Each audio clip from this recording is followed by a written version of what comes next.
Hello, hello, welcome to Quackalope, and you'll notice the set's a little different this time. We've changed it up just slightly. We're experimenting with this format. Today, I'm joined with Arsenio, who's a Pokemon professor. Go ahead and introduce yourself. Yes, I'm a Pokemon professor. I love the game. I love teaching the game. I'm right here based in Washington, D.C., and I'm hoping to teach your Quackalope's own how to play Pokemon trading card game. That's right. So I am solely, wholly, completely unfamiliar with Pokemon the trading card game. Sure. I'm familiar with Pokemon. I'm familiar with the TV show, the video game. I collected the card game when I was young and was always intimidated by actually learning how to play it. Oh. And we just got done having a long-form conversation about Pokemon, the world of Pokemon, the world of the card game. So you can go check out that video if you're interested in learning more about Arsenio, where he comes from, how he became a Pokemon professor, and what exactly he's going to try to teach me here in front. Ooh. This video will not quite be a full rules explanation. No. It'll be more of a how to get started to play. Yes. So if you watch through it, you'll watch him break down the basics of the rules to get me going, and then we're just going to go ahead and swing into a round. We're going to play it, see how it goes. Probably have a little bit of fun. Maybe get some trash talk going there. Just a little bit of trash talk to throw him off his game. Yeah. And then along with that, we're also planning on producing a full official how to play video with Arsenio as the star, just him and the camera, alone in a room. It'll be very romantic. God. So let's get started. Set me up. Introduce me to this game. What do I need to know? So what do you need to know is this. The Pokemon card game is an attempt to try to distill what an actual Pokemon battle would be like, but in a tabletop form. This is a game between two trainers who are just having a battle. We're going to have Pokemon in our decks. We're going to have different trainer cards that represents either people we meet along the way, trainer item cards that we keep in our backpack, or different locations that we have to sort of fight at. Okay. And we're going to try to duke it out to see who can win. There's 3 ways to win. Either take 6 of your prize cards. Don't worry. I'm going to let you know what those are in a second. Okay. Or knock out every Pokemon I have in play. You just simply win the game. Or when I run out of my deck and I go to draw, you win. What do you mean by knock out every Pokemon you have in play? Because there's still, you'll have Pokemon in your hand and Pokemon in your deck. Yes. But you have to keep an active grid of Pokemon alive on the board? Yes. In fact, that's one of the first things that we should easily start with. Okay. Because normally I like to have a little mat here that shows you where things are, but you don't need it. Because once you know them, you memorize it for life. Sure. Usually there's going to be a zone in the middle of play, right? One zone is called active. Only one Pokemon can go there at a time. Okay. This Pokemon can be the one that attack and be attacked. Okay. Okay? Then, whenever that Pokemon gets knocked out, there's a little zone off to the side that's called the discard pile. Okay. Very familiar in most games, right? Sure. So once you use it, you lose it, discard pile it. That's going to be right underneath where your deck is. Your deck, this is where you draw a card every turn, goes into your hand. That's a different zone as well. So you have your active, that's a zone. You have your deck, that's a whole different area, discard pile. And then not only do you have your active, you have your bench. Where you may have up to 5 Pokemon in addition to your active Pokemon. So that's 1 there and up to 5 that sits on your bench. Okay. Okay. And the Pokemon on your bench can't attack. They can't technically be attacked unless there's special effects from an attack that says otherwise. But we'll get to all that later. Just know that they can't physically be chosen to do attacks. That's only your active Pokemon. Okay.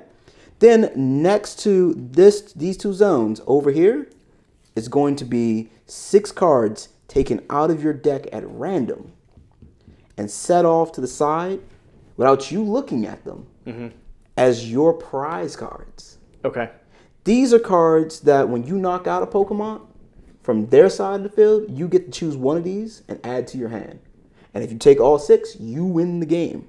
Okay. So this is a game trying to figure out how do you do that?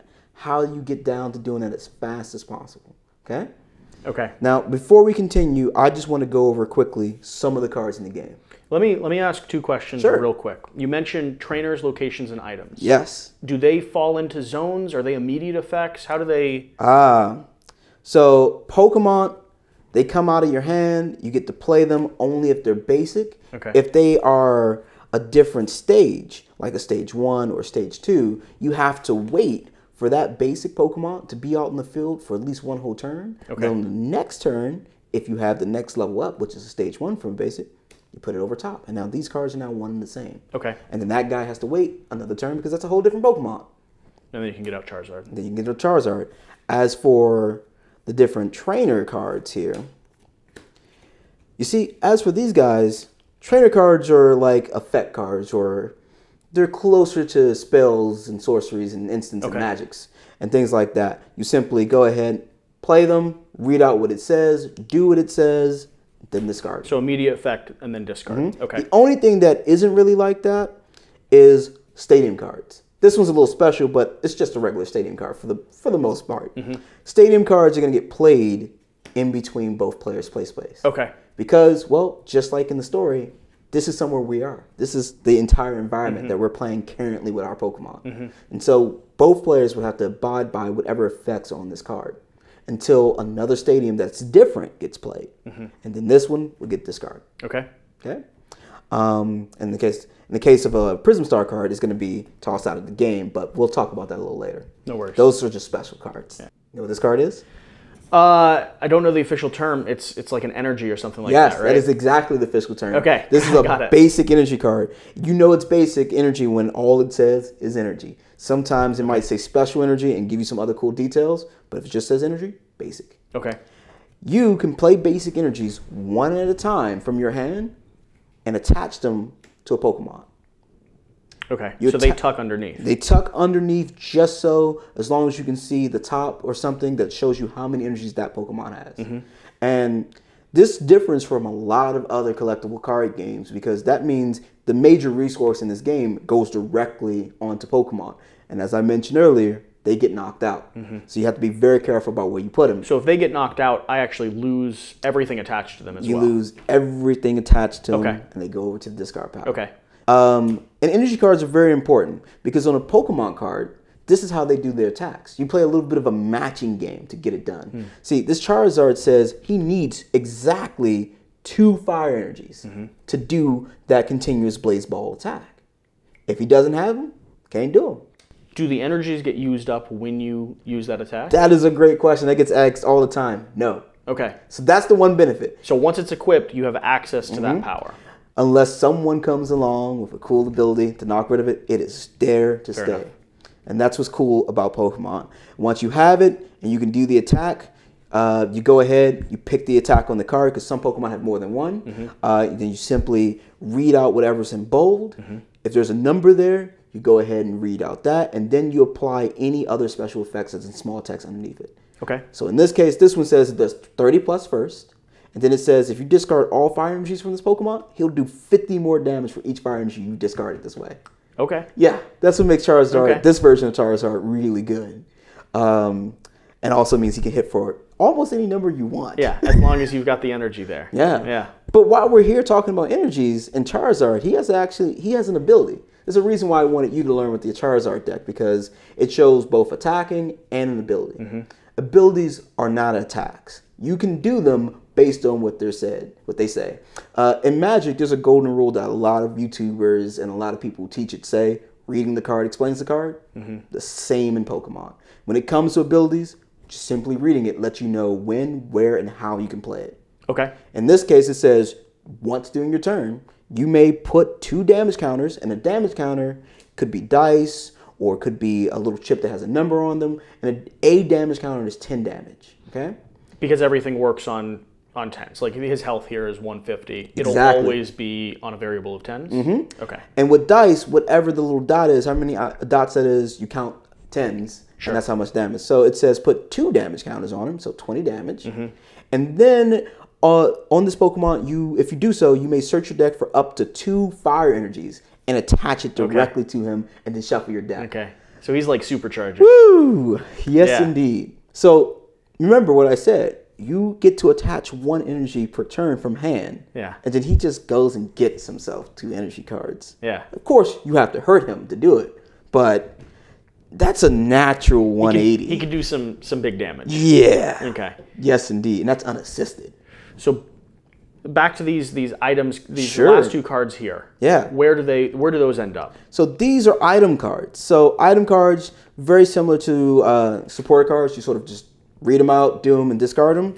Supporter cards, you can only play one supporter card per turn. Okay. And again, that golden rule, especially with trainer cards, reading the card explains the card. There's a helpful little reminder box on every trainer card of how you can play that type of trainer. Okay. This one says you can only play one supporter per turn. When it comes to item cards, you can play as many item cards you want per turn. You simply just do the effect. And they're immediate effects as well. Go straight into the discard pile. Another thing that's a little different that newer players, especially coming from the tabletop game world and other collectible card games, most of Pokemon, except for abilities nowadays and stadiums, there's not really interactions outside of my turn, right? Okay. So most of the cards that I play will just be instant effects and just happen. And then some abilities might have passive things that go on that may hinder you from doing things, but I'm not physically actively activating anything out of turn, things like that. Okay. For the most part, maybe until Pokemon decides to make a cool card to do that. But for right now, no. But yeah, just simply do what it says as an item card and discard it. Stadium card, you may play one per turn, goes here, affects both players. You cannot play the same name stadium card. So if you, for instance, had your own Thunder Mountain, you couldn't play it. You'd have to play a different one to get rid of this cycle. I mean, this is already really, and I've told people on my channel that I learn things through lore and storytelling and stuff like that. And so I'm immediately attaching everything that you're talking about here to the Pokemon Stadium video game that I grew up playing. Yes. I mean, this feels really familiar immediately, because on that you have like a deck, deck of people over to the side that aren't active until you call them out. You have immediate effects. You have like superpowers and potions. You have the stadium in the game actually transforms when something big happens. So that brings me to an immediate question with the Pokemon that's up at the front and on the front line, and yours on the bench or on the standby. Do they swap out in a similar way? Or does this Pokemon have to get exhausted before another one comes out? I know exactly what you're saying. So let's go back to the card. The cool thing about the Pokemon cards is everything is there that we need. So you now know that if I reduce the health of this Pokemon, the HP of this Pokemon to 0, it's knocked out, right? Yeah. And then what happens? If you knock out, well, you draw a card. I get to draw a prize card. And if you knock out all of my Pokemon, then you win. Or if you draw all your prize cards, you win. Exactly. So if you were to knock out my Pokemon, and for the sake of saying, let's just put that there, you were about to knock out Charmeleon, and you knock out Charmeleon, a couple things have to happen. One, we enter the in-between step, because once you attack, your turn ends immediately. Okay. You draw a prize card. I have to immediately promote something from my bench to my active spot. Okay. If I cannot do that, that's when you win. If I can, I have to pick something immediately before I take my turn. Normally, though, a good strategy tip, and the reason why it's available to you, is there's a cool ability, or not ability, but like an action that you can do called retreat. You can manually retreat once per turn. On a Pokemon card, at the bottom, there is a little symbol and a little area that says retreat. Yep. Simply, if you have, and this little white star, by the way, that's colorless. It's sort of like normal type in the Pokemon world and things like that, right? Okay. Except in the card game, it's also considered wild. Okay. So colorless, whenever you see it like in this little star form, it means you can fulfill that requirement with any type of energy. Okay. So this is telling us if you discard 2 energies from this Pokemon, you may switch it with one of your bench. You can pull them back. Discard the 2 energies, swap them out. So if he ever gets too hurt, and I don't want you to get a free, get him out of there. Free card in your hand, move them. Yeah, you can pull them back into your reserve. And newer players have a hard time recognizing when they should do that. Okay. But it's a good idea to retreat. There are some cards in the game that sort of messes around with moving Pokemon around. That could be a big strategy in games. It's up to you to realize that you can do that. The 5 cards that you can have in your field. Yeah. Do those only cycle by being defeated? No. So remember, you can manually retreat, and yes, you can have only up to 5 here, and once you have 5 down, you can't replace them. Okay. But there are some cards that will allow you to do that, and of course, I know that's an ability; it's not an actual thing that you could just do. How do I play those 5 down? Is it free to go ahead and play? Yeah. Them? So remember, just like the same rule with evolving and things like that, where everything has to start off as a basic Pokemon. everything in the game starts off as a basic Pokemon. Even in the beginning of the game, when we go to shuffle and we draw 7 cards, we're looking for a basic Pokemon. And then, interesting. Okay, so this is another follow-up question. Like I'm starting to connect dots here, so that's why I'm. So in this deck, and I'll have you talk a little bit about the decks that you've brought here because I know they're kind of special. Oh yeah. But do I have more or less like 5+ chains of Pokemon? Like is this deck basically my roster, my main 5, and then evolutions of those? So the game, as I tried to mention earlier to get you hooked and drawn into it, it tries to simulate what a battle would be like, right? And it's the closest thing in the Pokemon video game that is simulating is a single battle, right? Yep. Where you put out 1 Pokemon at a time, you have a reserve of 5 other Pokemon in your hip on a ball. In the card game, you don't really have a deck made of a bunch of different Pokemon. Yeah. You usually have a deck centered around one main idea. Your deck, for instance, is around Charizard and how he likes to do his thing, right? That deck is set up in such a way that it's all about getting him set up as fast as he can, letting him freely get his energy, do what he does, and get that energy back into his deck when he needs it, right? And every other Pokemon in there is just there to support what he does. Interesting. And so that's the main distinction from the simulation. So this pile isn't, I mean, this pile isn't built of like 30 different Pokemon. No. This pile is built around one with supporting like a supporting cast of maybe another 5 or 6 that are designed to help him do what he needs to do. Yeah, and sometimes a deck isn't around one Pokemon. Sometimes a deck is around a combo between different types of Pokemon, right? But at the end of the day, it's focused around one thing, either one Pokemon or that one combo. It is tough, and it's really tough to make a consistent deck around more than one idea, especially in Pokemon, especially when there's so many cards like Cynthia that help you draw more cards. The game can be really fast-paced in terms of churning through your deck. Sure. And so if you have too many different things going on, you're going to get left behind. And if you get to the end of your deck, that's another way you lose. Oh, yeah. Yeah, interesting. I like it. Hey, any other major things that I need to be aware of before we start drawing cards? So I was trying to mention here that when we start the game, we're looking for basic Pokemon. Yeah. And then throughout the rest of the game, you can't just put down any Pokemon you want. The only thing you put down on your bench is a basic, or if you are evolving a Pokemon. And remember, it has to take a whole turn. So you also have to keep an internal clock of when you played a card. Sure. And vice versa. You should always be paying attention to your opponent, no matter what you're doing. So what you're saying, I should check if you're cheating. Oh, yes. Luckily, the audience will do plenty of that. But yes, you want to make sure that you're doing a good job at that. Another sort of competitive player tip for you that newer players have a hard time doing is, remember how I just said that there's a lot of sort of tutoring through your deck and looking and shuffling and cycling more cards? There are a lot of cards in Pokemon to help you search things. And anytime you can get a look through your deck, sort of make note of what pieces are still there.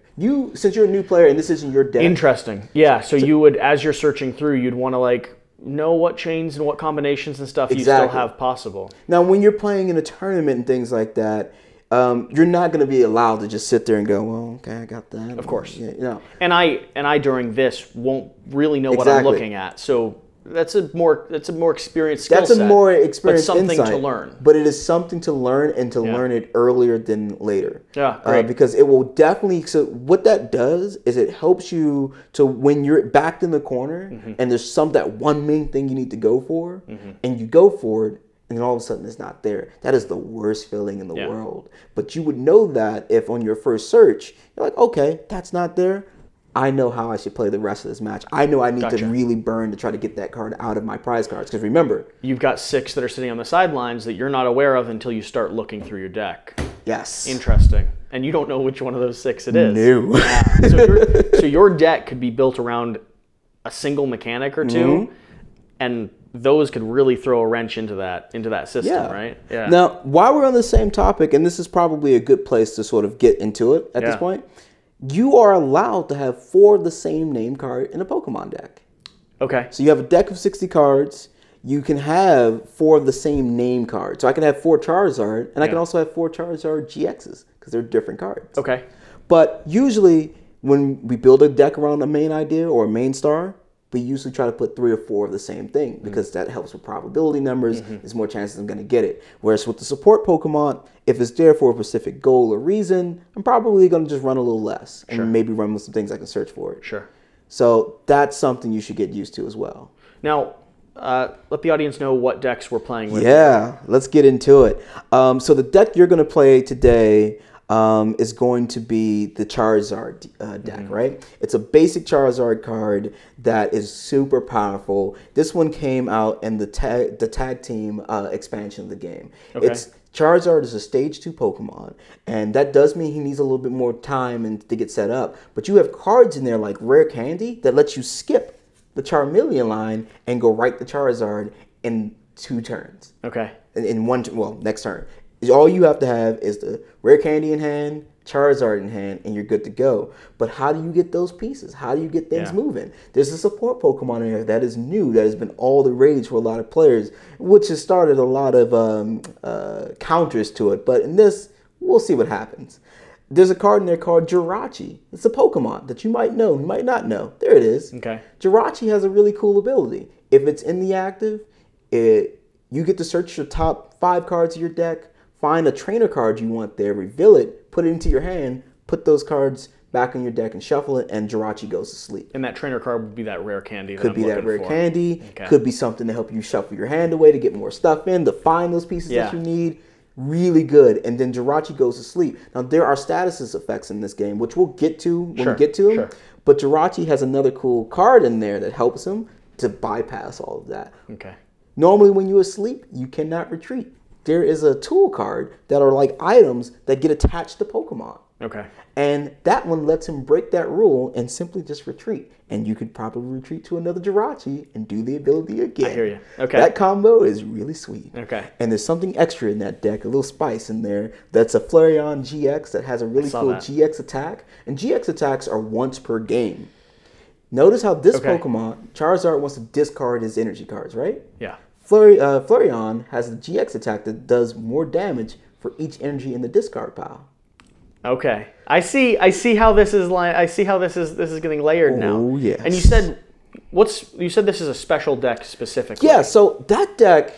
What if I told you that Charizard card was in a theme deck? Okay. That you could have gone to the store probably right now still. Spend $15 and get a couple Charizards and the base pieces to that deck, and already be on your way to a really good deck. To like a standard deck, like a powerful standard really deck. Powerful deck because he can hit for almost anything you need. He has choice bands in there that help him hit those big flashy cards harder, and you'll see what those are in just a second. But most importantly, there hasn't been many great Charizard cards, but when this guy came out, people were excited about it. And so he may not be winning at a lot of championships like the regionals or things like that, but he is a good outside rogue deck. He's outside he's fun meta. to play. Like you Super said, hey, you're playing the Charizard deck, and I was already halfway sold. Yeah. I was like, all right, great. He's super fun to play because he understands what he wants to do, and that's blow something up. Okay, which is always. Like that's always the best way to learn. Like yes. your deck is designed around doing as much damage possible. All right, sign me up. Yes, I can do that. However, yeah, I'm so sorry I had to do this to you. Yeah, tell me about your deck. I'm going to be playing a deck that right now, while we're recording this video, is probably the #1 in format right now. We'll know coming next month when the next set drops, but right now it's the #1, and that is the Pikachu Zekrom Tag Team GX deck. Okay. What makes this deck so special? What makes Pikachu Zekrom so special? One, it's a new type of card. This is a Tag Team GX card. Normally, you saw normal Pokemon cards, right? GX cards are just more powerful versions of those normal Pokemon, right? Okay. They don't mean anything other than them just being a bigger version of that card, a more powerful version of it. But they have some drawbacks. If I were to knock out your Flareon GX or any GX Pokemon, I get to take 2 prize cards. Ouch. But the trade-off is that you get more HP on that card, more damage on that card. I'm playing with something stronger, but it also incentivizes you to hit it as hard as possible. That's even more so with a Tag Team GX card. Okay. At the bottom, it'll let you know that if you knock out this Tag Team GX card, which technically has 2 Pokemon on it, you get 3 prize cards if you knock that out. But they need a lot of energy, but they usually have some really good attacks. I'm going to warn you now. This one, for 3 lightning energy, does full blitz, 150 damage, I get to search my deck for 3 energies. That 150 right away is enough to take out my Charizard. Yeah. Yeah. I get to search my deck for 3 energies and attach them to any one of my Pokemon. Okay. It gets worse. Sounds like a bad cycle. It gets worse. Yeah. 3 energies, I get to do 200 damage, right? Yeah. But there's a plus there. This is a new version of a GX attack for tag teams. Okay. If there are 3 more energies than required on this Pokemon, and I use that attack, it does 200 to the active Pokemon and then 170 to another Pokemon on the bench. Okay. That will knock out the active Pokemon. So you can not only target my main Pokemon, but you can hit anything that I have in reserve. Yeah. And so the Pokemon that you were just talking about that I want to pull back are things that you could just target immediately. Just target immediately. Okay. But the thing about your Charizard deck is that because you only give up 1 prize card. Yeah. And you have multiple ways of just getting your energy onto them. So my game is to hit you and hit you hard right in your weak spot. Yeah. Right? And your weak spot's going to be that tag team card. It's going to be that tag team card. But for me, you want to keep peppering me until you're able to like cycle enough of I want to get as many energy in the play as fast as possible to keep that big damage going. Okay. But if I mess that up You're in any way, I'm in trouble. You're in trouble. So in my deck, there are things that help me sort of keep that going. I have a special trainer card called Volkner. Lets me search my deck for an item card and an energy card and put them into my hand. I have special things like this stadium card that lets me reduce the damage to electric Pokemon. I have another GX Pokemon that lets me give free retreat to any of my electric Pokemon that have energy on them. Okay. But I have to be careful. I have to get those energies out. Otherwise, ooh, I'm in a world of pain. So, what do you think? I think we get to it. Ready to swing into this? I feel like I have a general enough understanding of the game. Good. That's what I was hoping for. I feel comfortable. I feel comfortable going into it. So how we start is this. In the rules, what you're supposed to do is usually introduce yourself to the other person, shake hands. Hey man, how's it going? Jesse, nice to meet you. Arsenio. Then go ahead and figure out who goes first. Sure. In the Pokemon game, there's 2 types of random, well, technically 3, but 2 randomizers for doing that. You can flip a coin, or you can roll a dice. Odds being tails, evens being heads, right? Okay. Typically, most competitive players just use dice, but if you use a dice, it has to be clear. Okay. Why is that? Because weighted dice. Weighted dice, things like that. You never know what's going on. So usually we save the clear die for just sort of the roll effects, and regular die can be used as damage counters. Okay. This being a 1, the little logos and things like that. So heads or tails? Heads. Cool. Ooh. Okay. Ooh. You know what? I know I'd like to go first. But no, I'll go first. I'll go first. We're gonna play a match. I'll go first. All right. So next, what we have to do is shuffle our decks. I don't know if you're familiar with this, but in collectible card games, especially in Pokemon and Magic, there are 2 acceptable ways of randomizing your deck. You can do things like an overhead shuffle like something that's not damaging to the card. But this is just several cuts. Yeah. This isn't randomizing. Yeah. This is just several cuts. There's still an order to it. You can do pile shuffling, which players will do before and after a game to sort of keep count of how many cards are there and see if they're missing anything, which you should do. Get in the habit of doing it before you sit down and start a match. But it's not randomizing. You could do one of these that you might have seen some players do, where you sort of go over the top like that. Not randomizing. You can still do it, but you have to do one of these. You have to do a riffle shuffle. Okay. You know, you take some cards. No, that's fine. I'm fine. They're sleeved. But usually when I riffle shuffle collectible cards, I do it sideways to sort of go easy on them, go easy on the edges, and just let the cards randomly fall in between one another. 1 more, 3 here, 4 there. That's a good random. So for a riffle shuffle, you're down flat. Down flat. Pull on the sides. Pull on the sides. Okay. Let it fall in between. Nice and go. I'll see if I can figure out how to do that. Yeah, look at that. It's scary doing it with someone else's cards. Though. Yeah, but you're doing a good job. Thank you. I appreciate that. I'm trying to be careful. So that fully mixed and randomized. Fully mixed and randomized. Doing that a couple times is good. The other one, and you should only do this if you have sleeves, and you'll see a lot of players do it when they're in tournaments because it's really fast. It's called mass shuffling. You can take about a handful or so, loosely hold them in your hand, and you sort of mash them in there. And that's kind of what I was messing with earlier. Yeah. And sleeves allow you to do this because sleeves slide into each other. Yes. If you're doing this without sleeves, you're going to damage the entire side of your card. Don't do it. Don't do it. Yeah. There's some staff Charizards in there. You damage those. Yeah. Those are good promo Charizards. You know how much those are out there. I hear you. I'll be owing you some money. But yeah, so you can do all those other types of shuffles and cuts, but as long as you do one of those two, you're good. And if you're playing in a tournament and you ever see your opponent do anything but one of those two, call a judge. Okay. Okay. All right. I hear you. So go ahead and give that a nice good shuffle. Yep. I'm going to do the same here. Is there a cut mechanic in? Actually, that's the next bit. Yeah. So anytime someone shuffle, you get the option to cut the deck. You even can shuffle their deck, but then they can recut it. Sure. Okay? Then go ahead and put it off to the side, and then we draw 7 cards each. Okay. You see yours, I see mine, I can't look at yours. So we draw 7 cards? 7 cards. All what right. are you looking for? I'm looking for basics. He's got it, ladies and gentlemen. I told you I can do it. I'll get there. All right. Ooh. Now, we might get to talk about, yes, we are going to get to talk about this. Do you have a basic Pokemon? I do have a basic Pokemon. If you have a basic Pokemon, you should choose the best one you're okay with starting the game off with and put it face down as your active Pokemon. Okay. Now, the reason why you put it face down, Pokemon likes to be very thematic with this, especially the start of Pokemon card game. It sort of simulates 2 trainers randomly seeing each other, meeting eyes, locking, and then throwing a Pokeball down and being like, bam, there it is. And get down to it. Looking at this card here, I do have one other question. Sure. I see a weakness at the bottom of my card. Yes. With a water and a 2x symbol. What does that mean? That means if that Pokemon was hit by a water card, it's going to take double the damage. Double the damage. Okay.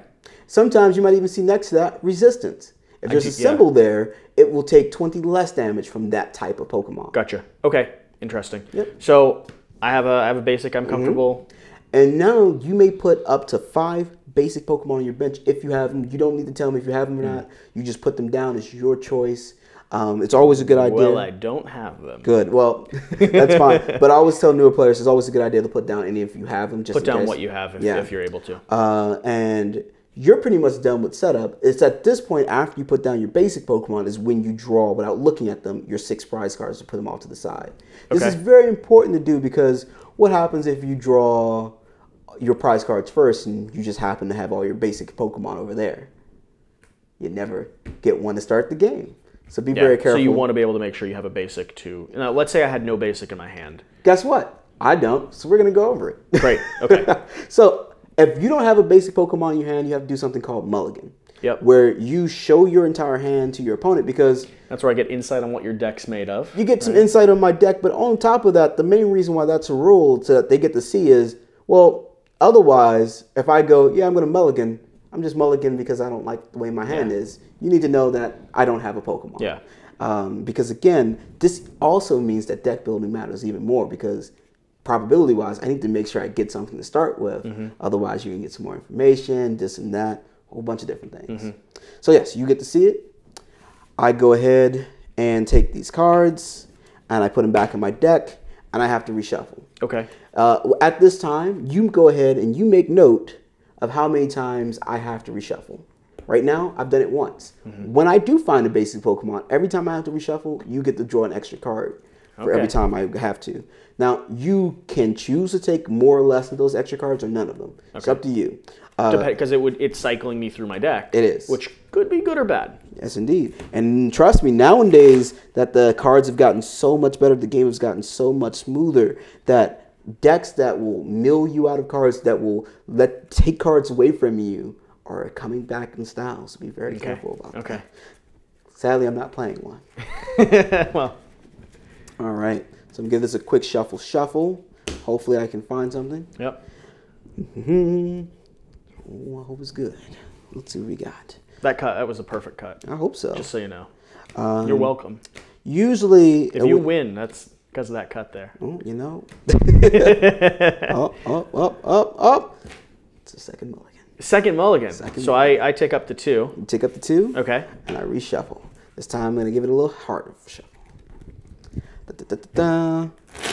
Now, here's the funny thing about competitive decks and how they differ from theme decks. Theme decks are usually 20 Pokemon, 20 energies, 20 trainers. Not so much when you're making a competitive deck. Your numbers are gonna be based off of what you need and how much you need it. Not so much of just making a deck work. It's just gonna be based on what you need to work. It's a single. It's an engine. Yes. That's designed for a very direct purpose. And so most competitive decks will run over 30 trainer cards. Okay. You know, some will run more or less than 8 or to 16, maybe even 20 energies sometimes. Okay. You know, some will run 12 to 18 Pokemon. It depends on the deck. It depends on what you want to do. Just experiment with it and have fun. All right. Come on. Do another cut. Don't go to 3. Here we are. Oh, that didn't work. By the way, I cannot wait to play this deck when the new expansion comes out. It's going to be even more busted. So will fire Pokemon, and I will no longer play our friend Jesse here. All right. And one more. Here we go. Now, why do you... I've seen a lot of people in different kind of card games like this deal onto the table there. Is that so that your opponent sees that you're drawing the correct amount? Or So, yes, but those people who do that, I bet you they play competitive card games before. Because when you go to play Pokemon in like a tournament, if you draw too many cards, you could potentially earn yourself a prize penalty, a double prize penalty. Now they no longer do single card prize penalties. You might earn yourself a double prize penalty, or even more or worse, or lose the whole match. Who knows? But be very careful on how many cards you draw, because it's our job as players to protect the state of the game. We have to do everything to make sure that we're playing the game by the rules, going step by step and things like that to keep things in order the way it should be. It should be a fair game throughout. But as a Pokemon professor and as a judge, I'm not looking to catch players messing up, right? Sure. Players will earn those penalties, and it's our job to sort of correct them on it, educate them on it, and hope that they don't do it again. Pokemon assumes that every penalty you do is unintentional. Of course. Until it isn't. Of course. But it's your job to keep the game state going. And so drawing onto the table like that not only allows your opponent to keep an eye on how many you're drawing, but it also is it's a method for yourself to monitor. I've got 7 cards on the table. I'm now picking up my hand. And I'm ready to play. Now, if you let's say you were drawing like that and you put down an 8th one, would that be a penalty? If you cycled it? Because I didn't know what it was. Yeah. Just put it right on back. Yeah. So that's the security method that people are learning. Interesting. I like that. I've done that at a tournament where I accidentally drew an extra card and I picked up and I saw it and I was like, oh, well, now I've got busted for that. Yeah. Where now I've got in the habit where I draw them out and don't run into that penalty anymore. Yeah. It's just out of my game. Good to know. Granted, sometimes you just need to slow down. Sure.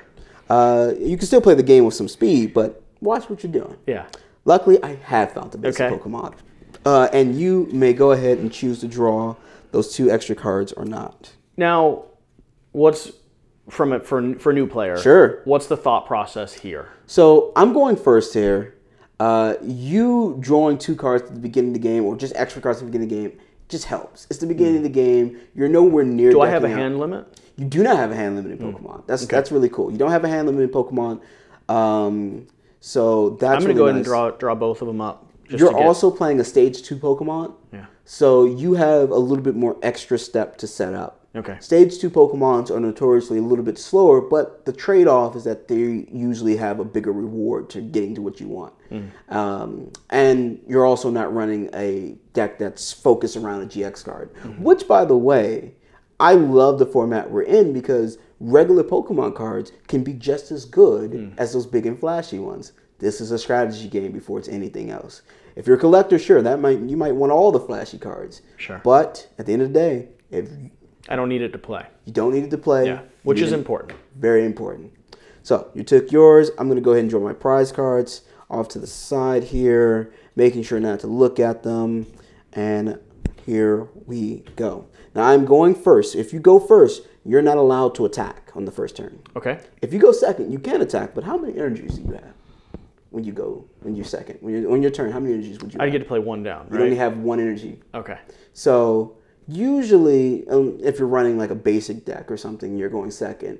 You probably want to make sure you can put a Pokemon in there that can deal with being in the active with 1 energy as a resource. Okay.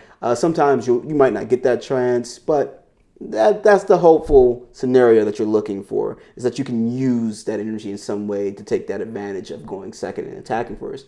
But if you're going first, sure, I can't attack, but I control the pace, the tempo of the game. I get to put stuff into play before you do. I get to make some moves, maybe even change your hand around. Who knows? Okay. Right? All right. Ready to start? What do you have for me? Last step we do is flip over our Pokemon in play. All right. Which is our bench and active. Here we go. Starting strong with the Pikachu. So that's a basic? That is a basic. What are we doing here? I didn't expect that to show up. That is a basic. Oh, come on. I'm like sitting here with my Charmander and you pop out. Now, you know that you have at least 3 turns to get there. I hear you. So, and there's some cards. But I've now got a time limit of 3 turns to get there. No, you got there, but I'm only going to take 1 prize card. Yeah. If you pop off with just 1 of those, sure, half the game is now in your favor. Sure. I have to go and get 6 knockouts. I hear you. I know what I'm supposed to do. Ooh. All right. So I will give you one last tip, and I'm going to continue on with my turn. Make sure you get as many pieces out on the field as possible. You want to get as many Charmanders in play. Because I don't want you to wipe out... Because if at this point, like, if I don't get anything else down here on my bench and you wipe out a card... But it's not just that. Yeah. This guy here is most likely going to go down within a turn, 3 turns. Right? I'm a little offended that you would say that. I'm just sorry. You're not familiar with my Charmander. But this goes for any deck you're playing with. The active most players have a thing where they don't really trust the first active Pokemon. Yeah. I mean, some do, some don't. But having another Charmander on the bench gives you a second out to put resources on. Gives you a safe spot to evolve into. So that I'm not wasting a turn. I'm able to keep cycling and keep playing cards. Yes. Yeah. But granted, you have to watch out for cards like Guzma, which is a supporter card, where I or you get to choose a Pokemon on the bench and swap it with their active. And if you do so, you have to then swap 1. Pull something to the front line. Yeah. Okay. Guzmas are terrifying, but luckily you can only have up to 4 in a deck. Be careful. All right, so I'm going to draw a card to start the turn. Yeah. And we are on the way. All right. So I'm looking at my hand. I'm considering the best options I can go with. None of these are all that great. I'm going to actually play another Pikachu Zekrom GX. Okay. Notice that it has different art. Yeah, it does. Can be the same card, just a little bit of different art. Styled differently. All you need to know is that the name is correct, and sometimes there will be like a little set symbol there, but this is a promo card letting us know, but same card. Okay. All right, going to do that. Oh, man, my hand is really, really, really, really bad. So I'm going to do something a little odd here. I'm going to play this item card, which normally I wouldn't want to do because it gives me such a good bonus. It says, during my turn that I played this card, my electric Pokemon attacks to 30 more damage. I obviously cannot attack this turn, but there's a reason why I'm playing this item, and that's to get it out of my hand.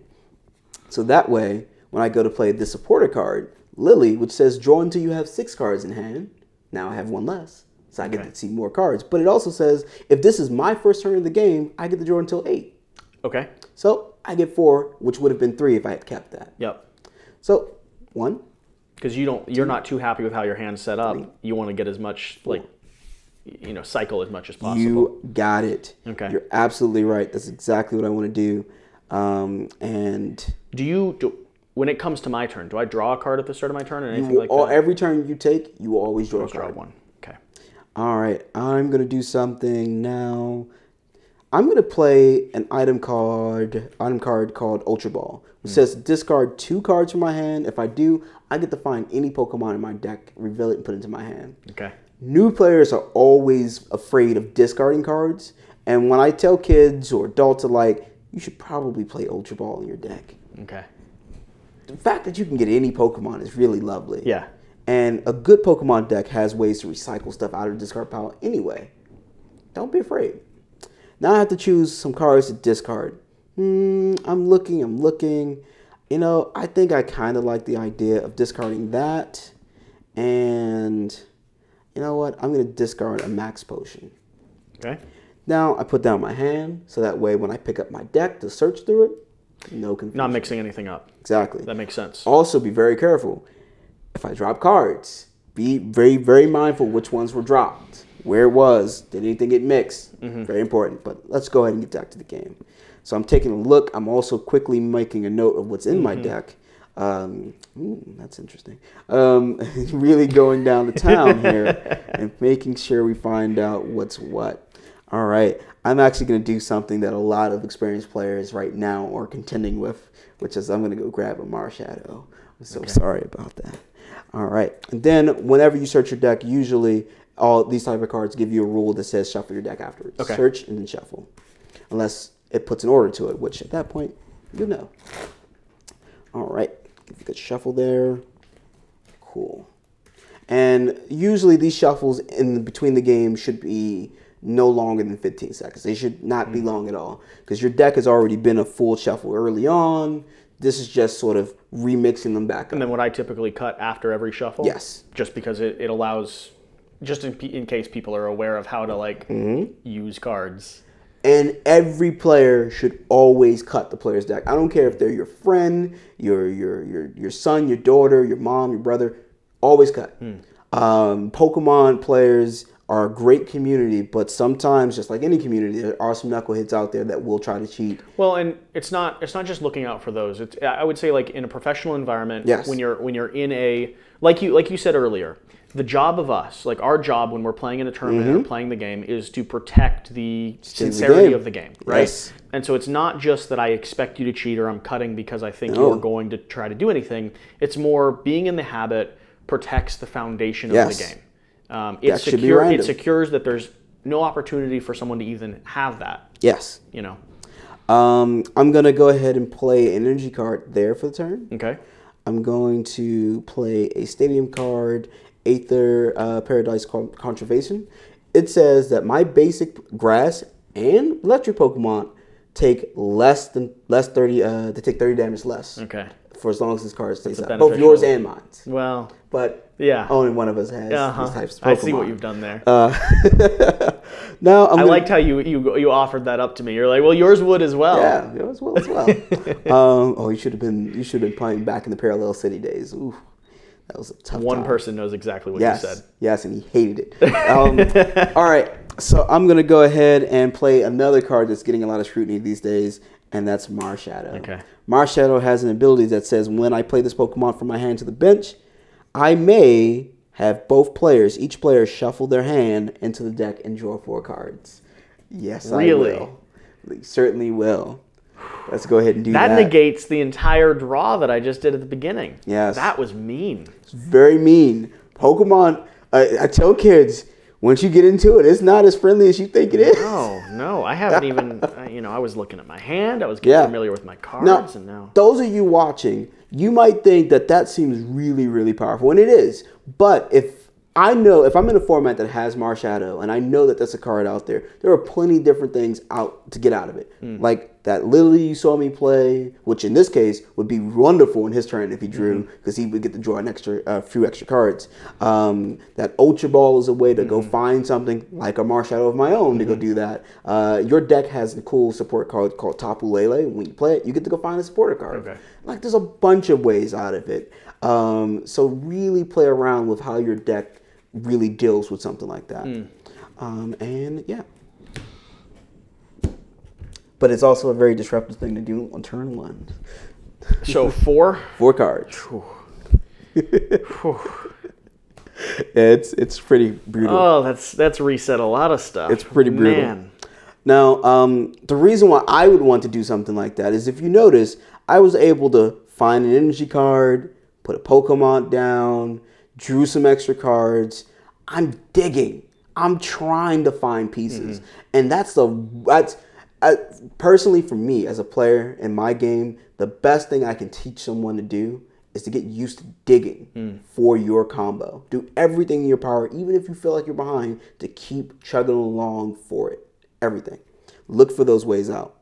All right, so now I'm going to go ahead and play an item card here. It says Nest Ball. I get to search my deck for a basic Pokemon and put it onto the bench. That Pokemon will be Tapu Koko Prism Star.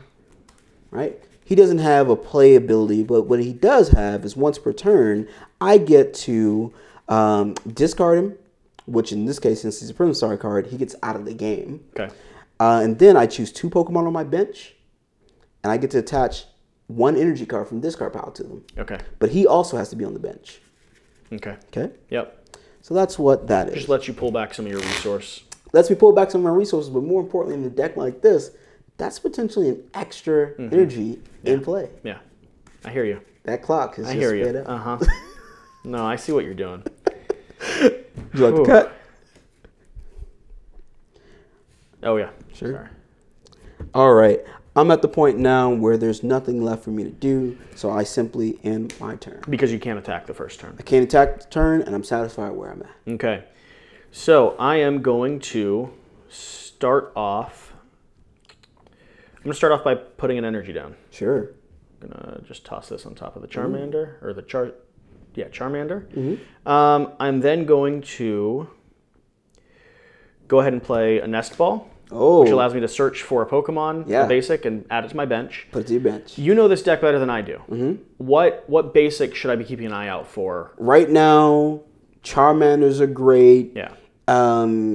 Jirachis are also okay, because if you can get it into the active, you didn't have that great ability to search out more stuff. You can get an Eevee into play, and that Eevee has a cool ability that lets you just straight up evolve based on the energy you attach to it. You just search your deck, put that evolve Pokemon on it, but that's something towards late game. That's a surprise punch in the mouth if you need a big attack. And so you're going to be waiting for Charizard. That's that single Flareon that I've got in this deck that I can pull forward. Oh, yeah. Yeah, okay. But mainly right now, the things you want is Charmanders, Jirachis. If you were able to start the game off with a Jirachi, you'd have been a really good spot. But if you get a Jirachi now and then later on find a way to sort of switch him into the active, that wouldn't be a bad play either. Yeah, I think that's what I'm going to pull forward immediately. Is I'm going to add a Jirachi to my my base, mostly because I just want to get familiar with the different types of cards I have as well. So having that as an option, it's beneficial. Go ahead and shuffle up these cards again, and then show you what else I have. There's a lot of shuffling, but you're all good. So I've pulled out a Jirachi onto my my bench there. The next thing I'm going to do is go ahead and play Lily, who's going to see, I'm going to draw up to 8 because this is my first turn, right? And I moved cards out of my hand so that I'd be able to draw more cards. Yes. Should I be drawing these down here as well? You can, but at the most part, as long as you're drawing one card at a time, you're fine. Just take your time when you're drawing cards. Some players, you know, since they've been playing the game a lot and they sort of want to speed things up, they'll draw more than one at a time. Just draw one at a time. As long as you're playing by step and you're not really taking too long with analysis paralysis, you're fine. But just be mindful of it. But if you're at a tournament, be really mindful of how slow you might be playing, or if you are trying to rush and rush others. Both things are not acceptable when you're playing, but we'll get into that later. But when you're playing kitchen table like we are, just have a blast. Trash talk your friend, tell him his Jirachi sucks. Hey, you stop it. You back off my Jirachi. That was unnecessary, sir. Just wait for my. You're asking for it now. So right now, I don't know what's in your hand, but think about, like me. I'm looking at your board state, and I'm thinking, okay, if you put down an energy card, which is nice, there are cards that help him switch, like a trainer card called Switch. But you also have the option of discarding that energy off that Charmander, using the Jirachi to try to dig for some extra cards to find exactly what you want. So that's also an option. Now I've already played my one supporting card this turn, and I'm not able to evolve until my Charmander's been out for another turn. Yep. I could put down another basic though. You could. Which here's the question. Do I know how many Charmanders I have in my deck? So you will have 4. Yeah. Because it's crucial to Charizard, who's also the star of your deck. So I'm going to go ahead and put down another basic. Sure. Which would be a second Jirachi. Ooh. That is pretty. So I'm going to play an Ultra Ball. which allows me to discard 2 cards from your hand. Yeah. If you do search your deck for a Pokemon, reveal it, and then put it into your hand, then shuffle my deck. The 2 cards I'm going to discard are going to be... It could be powerful. I don't know if this is dumb or not, but I'm gonna try. I'm gonna discard a Charmeleon and a Choice Band. Okay. Choice Band is gonna hurt because Choice Band helps you hit bigger numbers. It does. It does. Okay. That's okay. That's what I'm discarding. All right. Yeah. I'm going to. Well, there we are. Pulling a Charizard into my hand. That's a good looking Charizard. It's a good look. That's a very good looking Charizard. Shuffle this up a little bit. Yeah. Hand it over to you to cut. Well, now I'm in danger here. Well, we'll see. I certainly hope so. I am then going to play a rare candy. Nope. No? Rare candy. Till the next turn? Because this will still count as a normal rules of evolution. Okay, so I have to wait a cycle. Now you know. You probably already knew that when I pulled the Charizard, Yeah, though. That's where I'm headed. Yep. Okay. Then that's what I can do for that turn. Ooh, okay. So go ahead and put those in the discard pile. Oh, how do I deal with this? I feel okay with where I am, though. I don't know if I should, but I do. Well, I think looking at this, going double Jirachi is not bad. I feel better if you had another Charmander out. Because I don't remember what's in my hand because I put it down, but if I'm able to knock that out, then you have to go right back to to waiting that turn. And that's sometimes the trouble with Stage 2 Pokemon, but there are some really nice ones out there that you really want to try to use if you can. But let's continue. Go and draw a card here. Yeah, and I didn't have a way to cycle or protect him. All right, I'm going to do that and that. Cool. I'm going to go ahead and play another Nest Ball. I'll search my deck for a Pokemon, put it on the bench. And that Pokemon will be... Azura. Okay. A new Pokemon. That's pretty. Yeah. It's a pretty card. Full art. Yeah. Yeah. Pokemon has gotten really good with their foils lately. I don't know what's going on over there, who's drawing them, who's doing what, but their full art cards are looking nice. Have you seen a secret rare card? Uh-huh. Yeah. Oof. All gold. Yeah, they're really nice. All right, and now I am torn on what I should do here, but I'm just going to do one. By the way, this guy has an ability that each of my electric Pokemon that has any energy on them has no retreat cost. Okay. Yeah. Okay. It's a nice card to have. Yeah, it's pretty good. We're going to go ahead and play... I'm seeing how your deck works. We're going to go ahead and play a Cynthia and go ahead and shuffle my hand into the deck and then draw 6 cards. Okay. So Cynthia is, if not the top draw supporter in the format, because shuffle your hand, draw 6 is really good.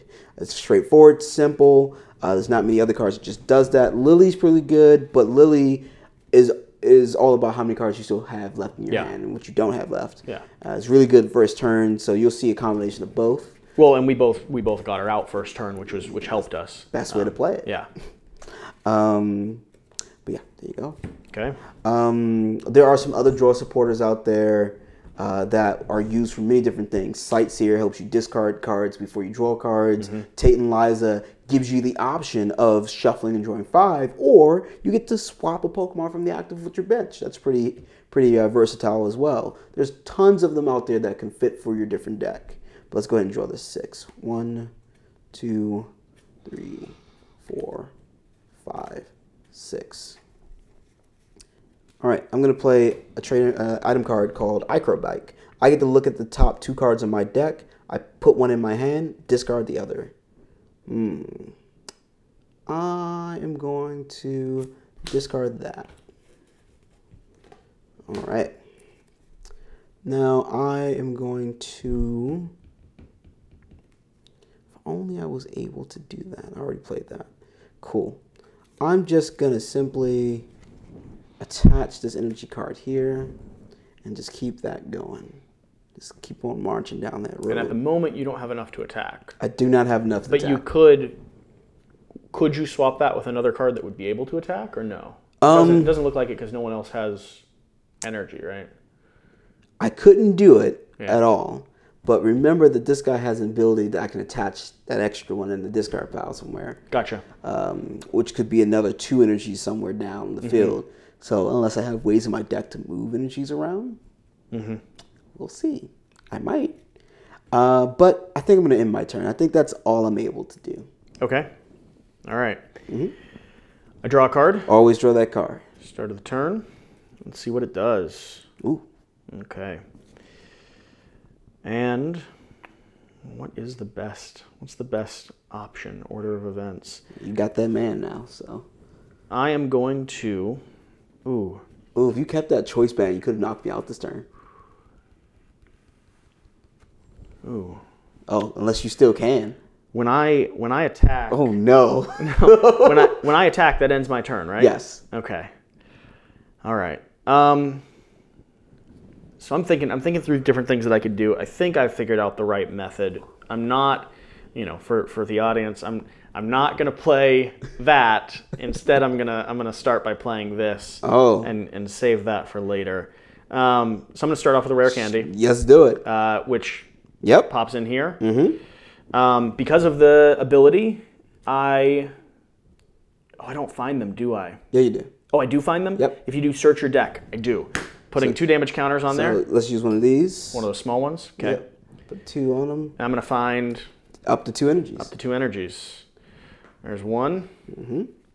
There's 2. Oh, man. Shuffle this back together. This is very dangerous. Oh.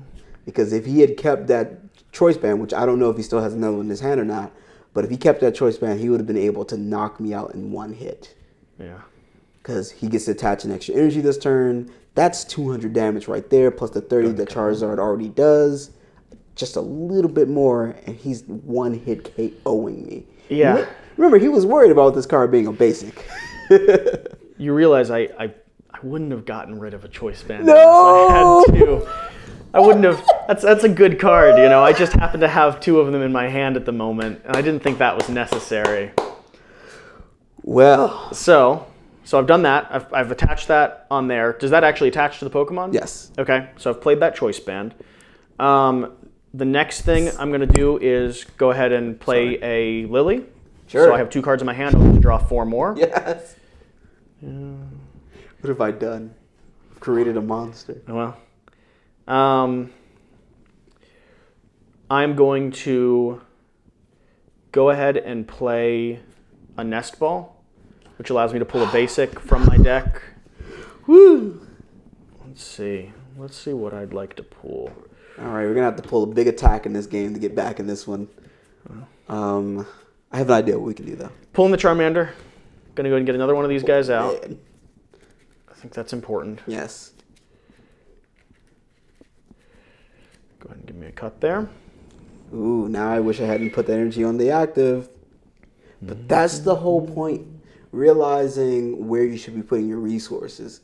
Like, I knew that there was a chance the Charizard was coming out, but he did a good play. He dropped down the choice band. It was a good little bluff. Had a second one in hand. Boom. 3 prizes right there. Done.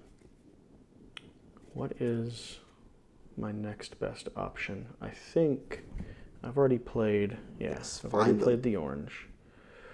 So I think my next best option is... Okay. I'm going to play an Ultra Ball, which will allow me to go ahead and discard 2. I'm going to discard Kazuma and an energy. Sure. To pull a single card, right? Pull a Pokemon. Sure. Reveal it. Pulling a Charizard. This is getting scary. This is going to go into my hand. Oh, man. And I can't do anything else with my hand at the moment. These guys will go into my discard pile. And I will go ahead and end my round by attacking. Woo! That is a big 260 damage. Because I discard, right? 4 energies? Yep. I believe you have 4 there somewhere. No, I have 3 there. You have 3? Oh, wait a minute. Is that not enough? No, that is not enough. Let's see. So I would have attached it. I thought that would be enough. Oh no. Oh no. Can I reverse?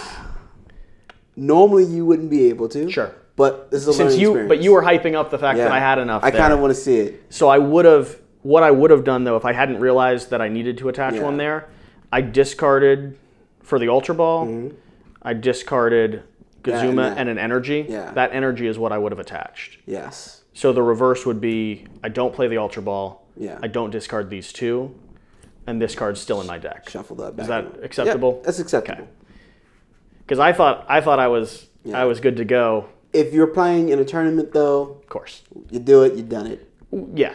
Hands down. And from this point on, I need to follow my own deck close enough that I don't want to see the big play. That I don't retroact anything. Yes. You were hyping up that I had enough there. I was like, oh man, I know what I would do if I had that extra energy in hand. Just put it down. What I didn't know is you had that. Yeah. So I've attached another one to it. I was thinking because you were hyping it up so much that I was enough with 3 plus that. No, because you've already had that's 150, 180, not enough. Yeah. So I do need that extra one there. Yep. Okay. I should have done the math.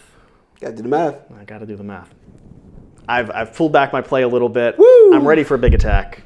Okay, continuous blaze ball for 260 damage. All these get cycled. And you take 3 prize cards. Woo! It works for me. Well, I have to immediately figure out how we're going to do this. Does Choice Band leave this round? No. Stays. Okay. I'm going to go ahead and promote this Marshadow. Wow. Powerful. Works for me. Powerful. These are your decks, sir. I shouldn't have done this. Okay. Well, I'm going to go ahead and first I'm going to send our boy off to the Lost Zone. The Lost Zone normally in a normal game sits right above your prize cards and it goes face up. Okay. This card would then be out of play. Sure. There's nothing I can do with it. I can't get it back. I mean, I can scoot down here just a little bit. All of that. We're just going to toss it up here. It's fine. That'll work. And his ability kicks in. I'm going to choose 2 Pokemon on the bench, and I'm going to attach 1 energy card here and there to it, and also take a look in the discard pile. Anyone can look through anyone's discard pile. Just make sure you ask before you do. Okay. And now I have to decide on how to proceed from here, because there is some nonsense going on here. I think the best thing I can do, I'm going to play a Volkner, and I'm going to search my deck for an energy card and an item. Now, I haven't tweaked this deck just yet. I wanted to change it to include some other cool cards to keep it consistent for when that happens. Because there's a cool card called Wishful Baton that's a attachment card that if that Pokemon gets knocked out, I get to keep up to 3 energies in play onto other Pokemon. Okay. In this deck, it becomes really good. Okay. So I'm going to take this energy card and this Ultra Ball. Right? And because I'm searching, I'm just going to give the deck a quick shuffle, because I will be going back in it in just a second. I'm going to go ahead and attach this here. I'm going to Ultra Ball away. I'm going to need those for later on. I'm going to Ultra Ball away. Actually, no. I'm going to Ultra away these 2, a Guzma and a Lily. Search my deck for a Pokemon. Of course, it will be a Marshadow. Just going to double check while I'm searching. Yes, indeed. Put that in my hand. Of course, I'm just going to give a quick shuffle because, well, we're about to do more shuffling in a second. Sorry. No, you're good. And I will indeed play that Marshadow and force both players to shuffle their hands away. Okay. To draw 4. Yes, so I am digging. I got to get some things. Yes, you are. You've got to find exactly what you need. Probably should have attached to the Marshadow, because then I would have had the free retreat. Thanks to this. Oh wait, I shouldn't have drawn those until after you've cut. Yep. So shuffled now. All right, let's get to it. All you have to do is give me exactly what I need. 4. You too? I can end this game quick. Is that something you also want? Just The perfect hand. That's all I ask. It's not really that much to ask. No, it's not that much to ask. I just need to go now, right? Yes. So I'm going to play something that's really fun. I'm going to play a Tapu Koko GX that has the ability that once I play it, it has Arrow Trail activates. I then gets to choose to switch it with the active. If I do, I may move any number of electric energies to him. Okay. And I will go ahead. This seems like a bad deal. I will go ahead and attack with Sky High Claws for not enough. Because, oh no, it is enough because you take 20 damage already. So that would be enough for knockout, but I only get a prize card, which I'm going to take. Which is that, if anyone can see. Cool. Do I immediately pull yes. Pull one of these guys up to the top? Mm-hmm. Because it'll start my turn, right? If I cycled this to the top, I would get the effect. You get to use the effect, yes. Okay, so I'll do that. You'll get to use the effect once you decide to use it, because it's once per turn, so you have to choose. Because it would sleep afterwards. Yeah. Okay. All right. So now I just have to worry about the Charizard that it's on its way. Well, maybe. I mean, at this point, you've mixed up my hand again, so I'm reevaluating from the bottom. Yes. The Double Twins. Okay. Did you draw a card this turn? I haven't. Good catch. Thank you. So I need one energy and one of those type of energies. To do what? To do that attack? To do the slap. Yeah. So Jirachi is in a support position where you not really going to be using the attack. I'd be using its ability, which would put it to sleep. Yep. And you can use escape board to attach to him and retreat out of the sleep for free. Yeah. Gotcha. So I'm going to go ahead and toss this on a Charmander. My God. I'm going to play a trainer ball or a timer ball. Ooh. Flip 2. For each head, search your deck for an evolution Pokemon. Reveal it and put it into your hand, then shuffle your deck. What is it again? Odds or evens? Odds are tails. Odds are tails. Evens are heads. Evens are heads. So I'm looking for 2 evens. Hey. There's 1. There's 2. So I get to find 2 evolution Pokemon. Which are? Those would be beyond basic. It'd be Stage 1 or 2? Stage 1 or 2. 1 or 2. Okay. Yes. I'm going to pull out Charizard. And here's a question. I don't know that benefits me yet. I'm not exactly sure how to use it, but I want to go ahead and get it in my hand. No, it doesn't matter to have it in my hand. I don't even know that it matters to do what I just did there. Must have been the Flareon talking. Let's see. Yeah, that's the one that I'm looking at. I'm not quite sure how to deal with it, like how to use it yet. So that's usually something you'll wait until you feel like your deck is down a little bit of energies, but you still have 1. You get the EV out, you attach to it, and boom, just punch them out for all the energies that are here. So a question for you as I'm looking at this. Should I pull 2 Charizards into my hand or a Charmeleon and a Charizard? A Charmeleon and a Charizard could be good if you didn't have a rare candy, right? It's a safe bet because let's say you don't have the rare candy. So I have the stage to move up. You have a stage to move up. I'm going to do that. I'm going to pull Charmeleon as well. Go ahead and shuffle this up. Ooh, that's rough. Is it? Yeah. I'm actually surprised by how fast we've cycled through. Yeah. Like way quicker than I would expect. Goes fast. Yeah. Go ahead and you can.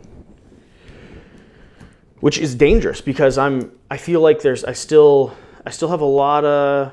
I need to get another few good hits on before I get through this deck. You also got to set these Pokemons up to do that, right? Yeah. Yeah. Yeah, absolutely. He's been out for a turn. Yeah. Which means I could go ahead and evolve him to a Charmeleon. Yep. If I wanted. And this allows me to pull a trainer ability.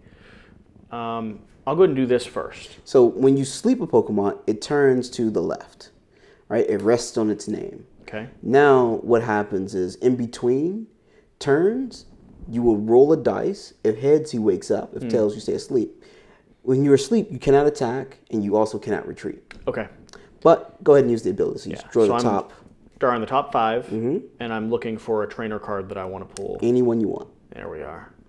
There we are. Oh, no. I'll pull one of those. Jirachis, I swear. That, or do I pull one of those? That could be interesting, too. Ooh. Ooh. Decisions. I'm sitting here looking at this, and I'm like, oof. What is the best series of events that I can do? I think I'm going to go with this. Do I have to show it to you, or do I just... Does it say to reveal? Reveal a trainer card. Yeah. So I'm pulling a nest ball. That's really good. These get shuffled back up into here. Because I know what's happening next. What? Charmander. What are you talking about? Oh, yeah. All right. Yep. Yeah, and you're absolutely right. I'm playing that nest ball to go ahead and pull a Charmander. Yes. Very important. Get that base going, which is why there's 4 of that. But notice, you might have noticed there was only 2 Charmeleons in that deck. Yeah. Because the evolution step isn't as important. Like, you're assuming that I'll use a rare candy throughout my play. Because it'll be faster. Yeah. And you have ways to get it. So, of course, you're probably going to use it. But now's a good example of, and I need you to cut that for me. Now's a good example of when I am going to go ahead and use the evolution step because Charmander's been out here for a round. So I can go, I just play it on top. Yep. Okay. Would you like to use this ability? The ability. When you play this Pokemon from your hand to evolve one of your Pokemon during your turn, you may discard the top 5 cards of your deck. If any of those cards are a Fire Energy card, attach them to this Pokemon. I know, I'm pretty weird when it comes to building decks, I know. That's insane. But it does cycle my deck quicker. It does cycle your deck quicker. But I just need one big hit on you. Yes, you do. To end this game. I will also warn you that there are 2 big recycle cards in your deck to help you get back those energies that you need and pieces to your deck. So, you know, unless that's in your hand or you know it's in the prize cards, you should choose on if you want to use that ability or not. This deck's all about doing big things, right? Yes. That's what it's designed around. Discarding 5. Discarding 5. Attaching any energies. Ooh. Switch. Ooh. Off to a bad start. Oh no. Yes. There's one. There's one. There's one. This is gonna be terrible. I'll take one. Come on, give me another. That's 5. Oh, and that's that recycler card that you're talking about. That's one of the recyclers, yes. Okay. But there's still 1 left in your deck. I believe that deck plays Brock's Grit. I know some of my experienced Pokemon players out there wondering, why do I play Brock's Grit? It's because I was just lazy. Okay. I'm then going to play my first trainer card. Sure. Which is going to be Cynthia. So she's going to shuffle these back into my hand. Sure. And I get to draw 6. Man, that is terrifying. Because then if you evolve it, you can attach and find 2. Woo! That'd be nice. I think there's about 12 to 16 energies in that deck, so you should be keeping an eye on that. Track of what I've used. Okay, good to know. 2, 3, 4, 6. Oh man, I should have you play a very head burner deck. There's a deck out there that is Granbull, and Granbull will do 190 damage, but you have to have no cards in your hand. And the deck is all about how do you control that, but also getting the pieces you need. Okay. It's like you're playing, it's like you're doing a college exam while you're playing the game. You're doing a mini game within the game. It's ridiculous. So I'm going to put down another bench Pokemon. I am then going to play Trainer Switch. Oh. I'm not sure if that's the right thing to do or not, but I think it's. Now I could pull her up and do another. Yes, you could. Yeah, I think that's the right way to go about this. And whenever you have a Pokemon that has a status on it, and you get it out of that zone of play, it breaks that status. Good to know. Whenever you evolve, it also breaks that status. Good to know. She's going to come up there. And she's going to add something to my hand, right? That's what she's going to do. Yep. So I've already played my trainer card, though. Yeah. Okay. You already played your support. Yeah. Yep. I got it. That's important to remember. So I'm going to go ahead and use her ability, top 5, and I get to pull one. I get to pull and reveal 1 trainer card. Come on, let's find something good. All right, that'll work for me. That will work. Okay. So I'm revealing a rare candy. This is going to get shuffled. Oh. I'm running out of time, though. You're running out of time. Quickly. Like, I've been through like 20 cards this round. Mm-hmm. But, you know, you're halfway through the game. Yeah. I, for one, am stagnant. So, naturally, I'm going to go ahead and play... I can't do it on one that was put into play this turn. No. Still probably is valuable to pull it out on that big guy. No. Oh, it's basic only. It's only basic. Whew. All right, that's fine. That's okay. I have it. I have it.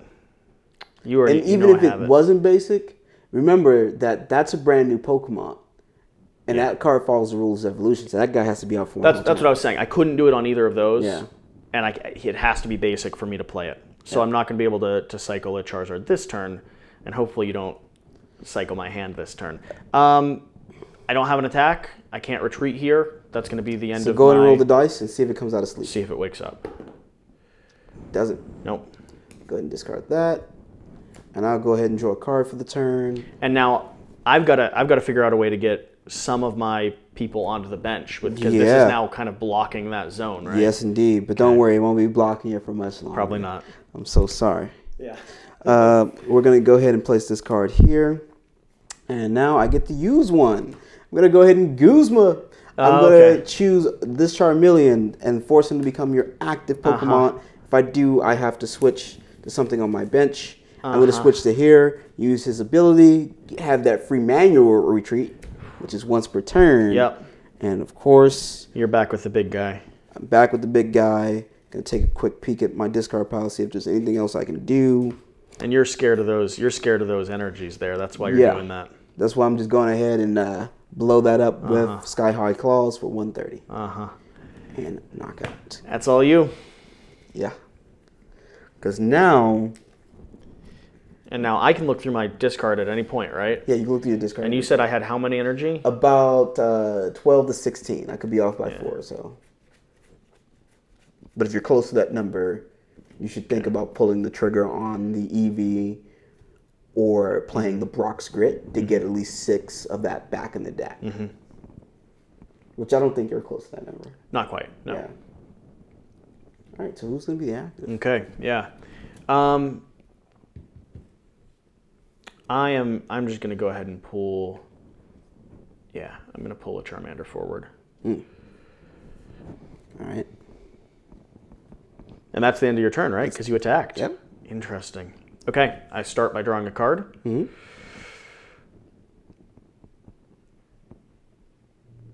That would have been nice to know moments ago. Uh-oh. All right, well, it's not that big of a deal.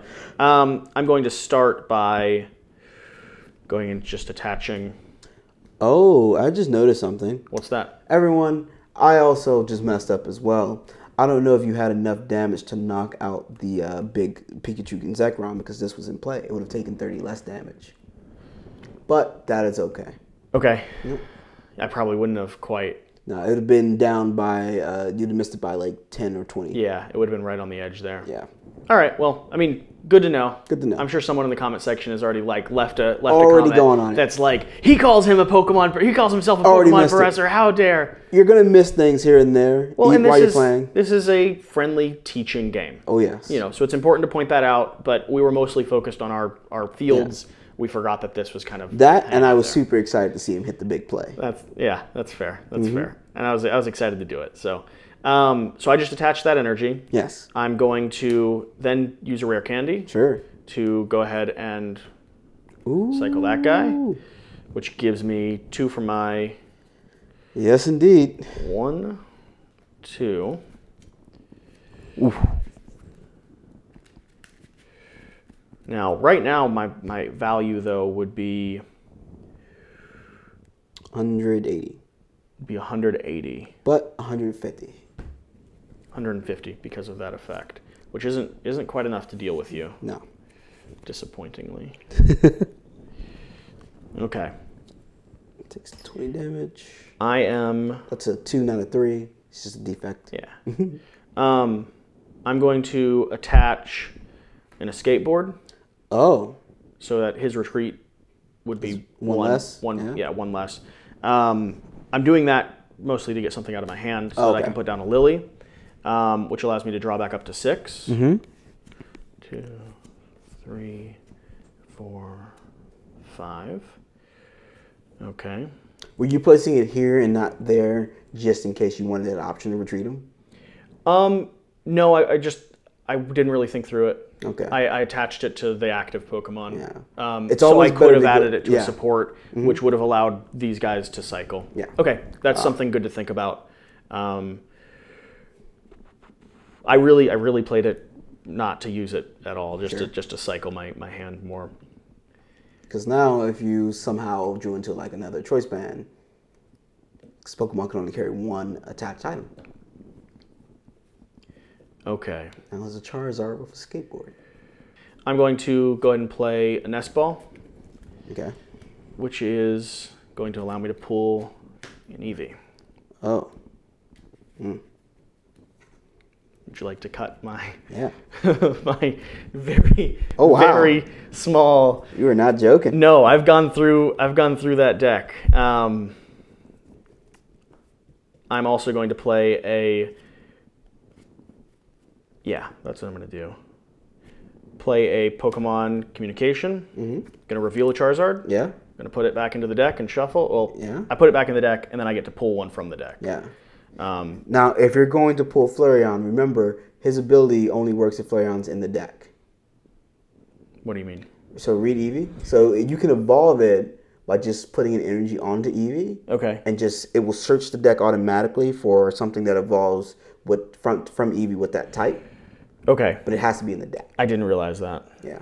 So I don't have to have Flareon in my hand to evolve it. You just need to have an energy that you can attach that turn to Eevee to evolve it. Unless you want Flareon in your hand so that next turn you can just naturally evolve it. I could just naturally evolve it. So it'd really be the same. I've already used my energy for this turn. Yep. So it'd be the same process either way. Yeah. I'm going to go ahead and pull Flareon into my hand because that's what I was doing to start with. Flareon in this deck and the way it's used is usually just like it's a surprise. Like you keep Eevee in your hand, you wait for that moment where you need to bust it out, boom, boom, done. It's a surprise pop-up. I just hadn't got to play with it yet, so I was like, well, let's go ahead and I've got it set up so I could get Eevee. I didn't realize Eevee's evolution stage, but I was like, I could get Flareon into my hand, which gives me, puts me in prep. It's going to hurt. And then I'm going to go ahead and, it's not going to hurt as much as this.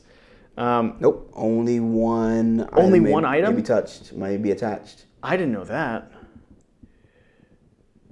See the little box up here? Oh, well, that ruins everything. Yeah. That's why I was like, that's where you're replacing that? Yeah, that was a mistake then. Okay.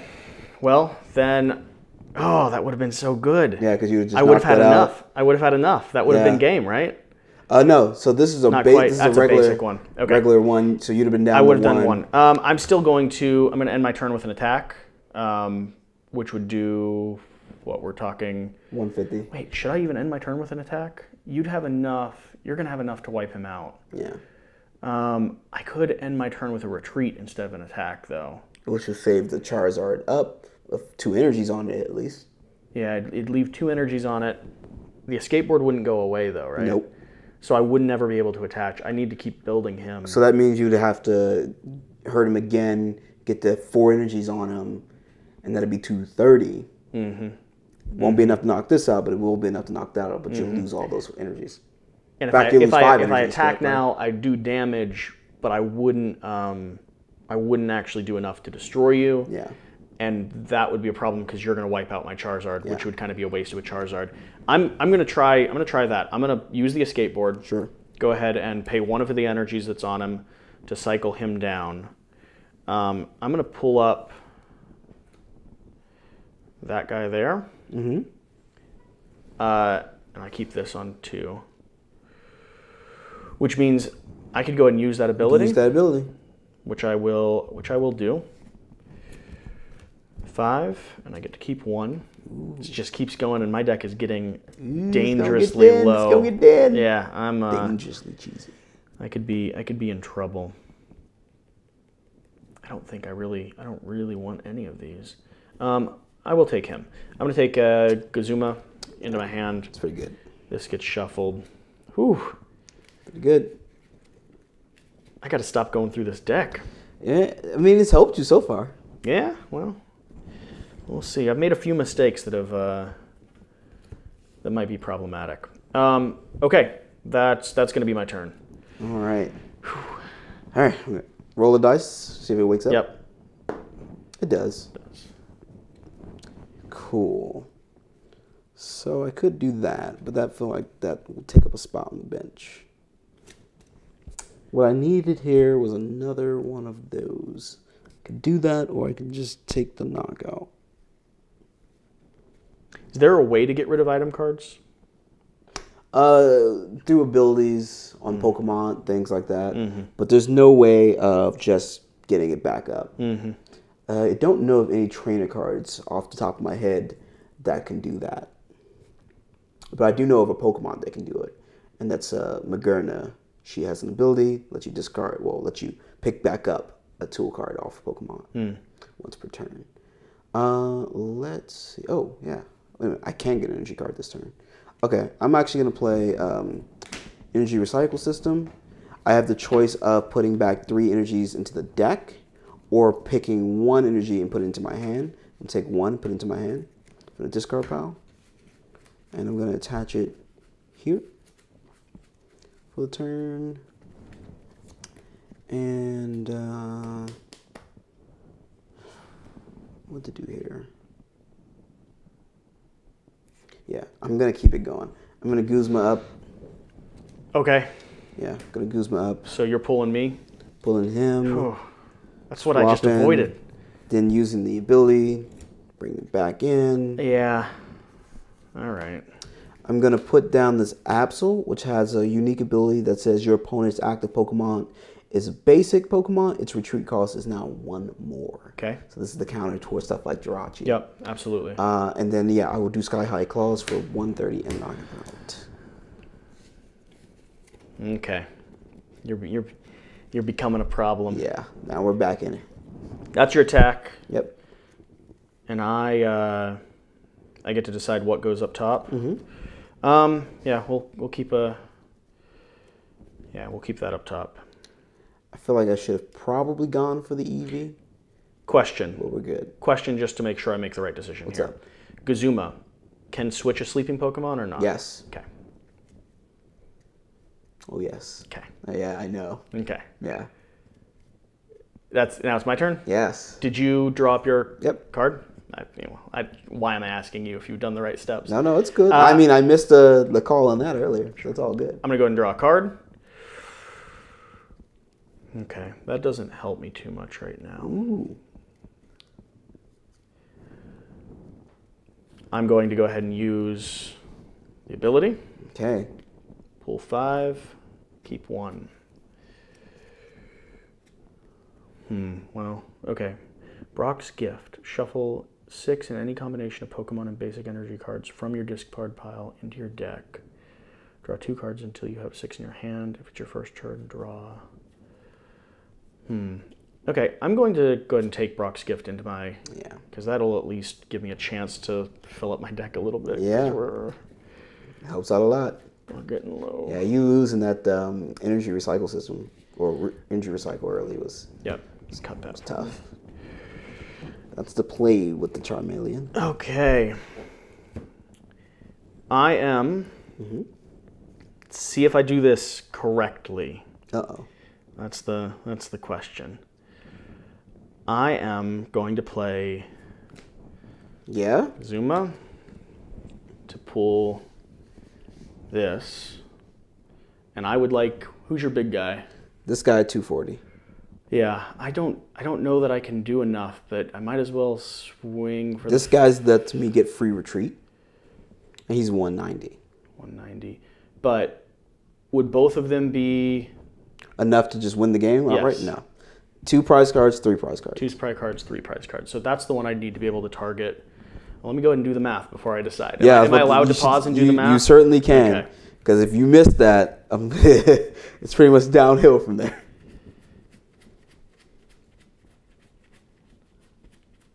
Oop. Okay.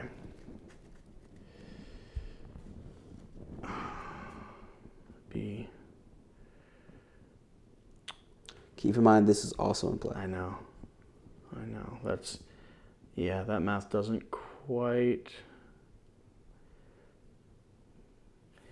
I will pull him forward. I think I have the math for that. Okay. I think so. We'll see. Likely not, but. All right, well, yeah, we'll see. Okay, I'm going to attach that. Here it goes. To pull Flareon. Yeah, didn't matter. Yeah. Attach the choice band. And use the power burn ability. Yep. It does 20 damage for each fire energy in my discard pile. And I can only use it once. Yep. I have. That's what these markers are for. You flip it over to signify that you've used it. I just counted. I have 9 fire energy in my discard pile. You want me to confirm? Yeah, I'm good. Okay. So I have 9, which does 180. No, yeah, 180. Because 9 times 2 plus 30 from this. Oh, I don't quite have it, do I? Nope. I'm 10 below. Yep. Ah. Yep. I'm terrible at this math thing. All right, well. But yes. I can't believe I missed that. All right, I'm counting one more time. Count again, yeah. 3.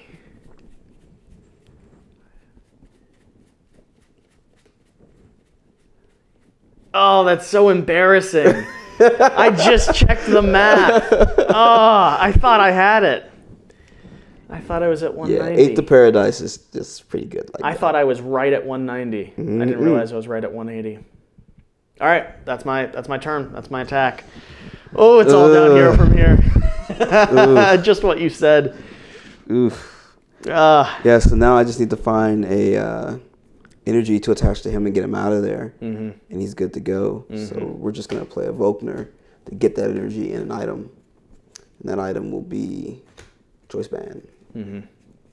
I see now, though, why you're saying Flareon is an end-of-game type of card.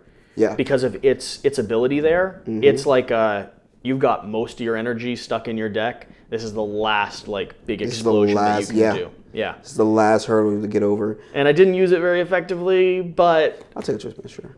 I did want to see it happen. Yes. Which, at the end of the day, for my first game, seeing it happen is part of the fun. Yeah. I mean, you got to get that big attack off early. But now, if I played this deck again, I would know how to use that card. Yeah. Yeah. I wouldn't make that mistake again. Ooh, is what I'm saying. Yeah. All right. I love that more often than not on these gameplay videos, I stick them up on my channel and it's let's show how Jesse either messes up rules or loses against himself. That's the. I'm gonna attach there and ooh, should I even attach there? 1 second. I don't think I have enough myself to knock that out. Good. I'm gonna acrobike. Don't do it. 1, 2. Discard that. I'm gonna play another acrobike. 1, 2. Discard that. Ooh. I don't think I have enough. Which means I might have to. I can't even do that because you don't have a lot of energies in play. Oh no. You've fallen into my perfect trap. Just what I intended. Ew, we definitely retreat this turn, but yeah, I don't have enough to knock that out. So yeah, we will go ahead and retreat. Okay. Because the most I can do here would be 160 with Choice Band. And not quite a bit enough. Quite a bit enough. That doesn't work. I don't need to play this Choice Band because I'm gonna have to 2-shot regardless. So I'm actually gonna go here just in case, and I will do Sky High Claws for 130. Okay. Oh man, messing up the math tonight. At least we're both doing it. At least we're both doing it. At least we're both doing it. So that reduces me by 130, which would be how much? 13. So usually, yeah, you just put 130 on them, and yeah, that's basically what you have left. Okay. So he's kind of in trouble as well. Oh. You have about, what, 70 left? Yeah. Oh, how do I do this? How do I do this? No, you have 80 left. Okay, well, I see one thing that could work. That would help me. Well, now you got to play Brock. Yeah. Yeah. Because I've already used the. Yeah. I used that big thing. All right, I'm gonna draw a card. You're not what I'm looking for this turn. Okay. Well, I'm gonna go ahead and play. No, I'm not. Yeah. I'm not. I am. Oh, so frustrating. Because that means I have to. If I play that, I have to change. I don't have enough power to. Oh. Yeah. I'd like to finish that other guy off, though. You got a goose? But I have to move him with the goose. Yeah, you do. You do. That's my problem. And I don't think you have a switch left in your deck. No, sir. Ooh.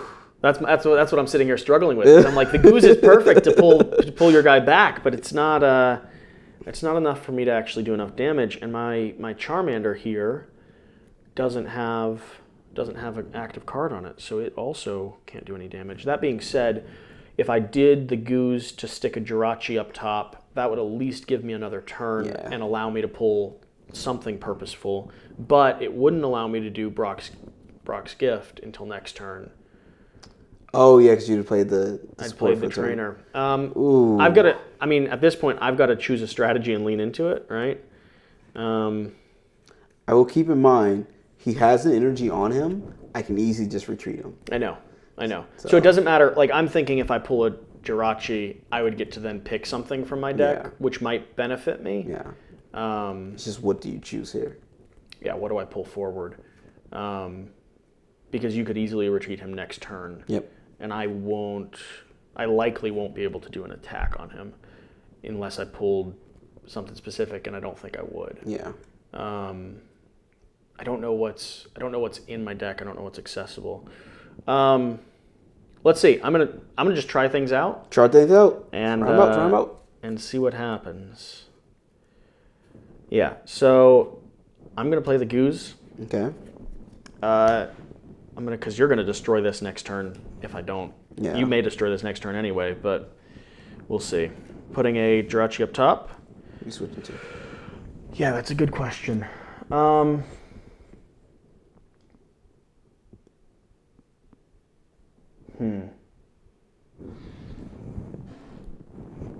If I knew what cards I might have coming, I'd have a better sense of and that's why you say, like, check your deck when you cycle. Know what could be there. I'm going to switch to one of them. Yeah. I pull 5. I get to keep 1. Because now that forced me to either find a Guzma of my own or waste an energy attachment there. Mm-hmm. Okay. Interesting. I am going to reveal this. Shuffle this back in. Good. I've got nothing, man. I'm down to pennies. Oh wait, when I look through my deck, I can see what's left in there. Okay, well. Yeah. Not much. You want to go ahead and cut that for me? Go ahead and cut that. Okay. Oh. This whole one trainer thing is messing me up, because I just because you know what I just did. Like, I pulled the goose thinking that I could cycle again and attack. Not possible. Nope. Yeah, that's why I pulled the goose into my hand, though. Not possible yet. There's gonna be a new card called Lieutenant Surge Plan. Okay. Lets you play 2 extra supported cards that turn. Okay. So that if you're thinking why, like, what decision I was just making there, I was thinking that I'd cycle this card, still leaving that guy in your reserve. Yep. So that if I could pull a goose, I'd then be able to cycle again and attack him. But that's not how that works. This has been a tale of not being able to get there. Yeah, it's because you successfully took him out of the game because I couldn't keep that energy in play. Mm-hmm. But you haven't been able to get that extra knockout. But I wouldn't have technically gotten him out of the game if we'd paid attention to that. Fair point. So we made a few blunders, but I think I feel really comfortable with the game at this point. Yeah. It's just a matter of, like, paying attention to some of those little things, which is fine. Every time I make a mistake, I learn from the mistake. Yes. And I won't do it as many times. That's Pokemon. That's fair. That's fair.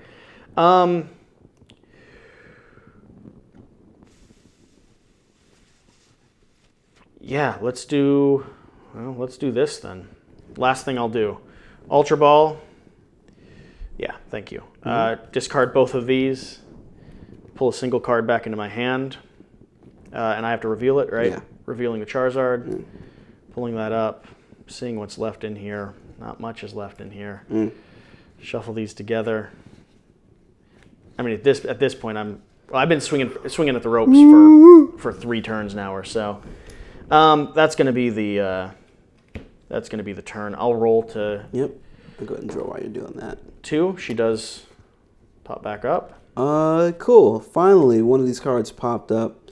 I am just going to attach here. And, yeah. What to do? Oh, yeah. Probably a lot of damage. Gonna energy switch. Yeah. Get the moving energy anywhere I like. Free retreat. And 130 knockout. Yeah. Yeah.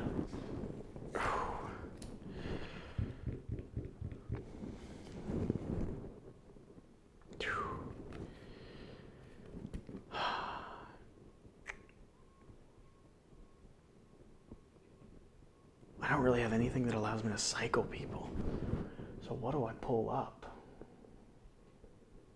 Ooh. Yeah. This is rough. Well, just for fun. Just for fun. I'll draw a card. Yep. It's not the card I wanted.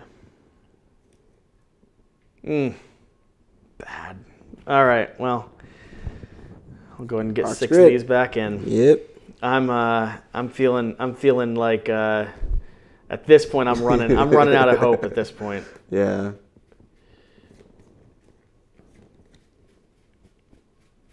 There's the 6th one. I was really hoping I'd pull a rare candy there. I've got one of them. Yeah, you have one. And it's like 1 out of 5 at this point. So, I was really, that's what I was leaning on. Oh no. That's why I put him there, because I was like, if I by chance pull the rare candy, then I could use Brock's gifts to cycle these back in. I could use Charizard's ability to get cards in his hand, and I would have been able to do a little bit more damage. Yep. But that was a gamble, and I did not draw that rare candy. Don't worry, I'm a very greedy player. I go for all the gambles. Yeah. Well, I think it was a worthwhile gamble. Yeah. Because it would have been really cool if it had happened. Yes. But it didn't. And now I'm in some serious trouble, because all I can do is question is, where do I attach this?